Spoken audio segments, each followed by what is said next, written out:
Hello YouTube, I'm back at the vehicle after a pretty good break, and this is the top of my dash here.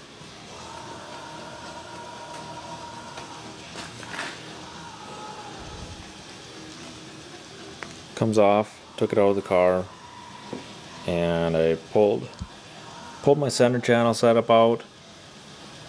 What I'm doing here is just a preliminary kind of a test to see if this idea is even going to work. This is ABS plastic here.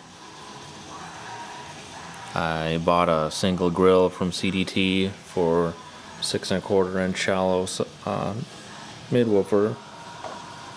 This is the HD2 mid tweeter 2-inch, and this is just a flush mount cup for a 1-inch tweeter.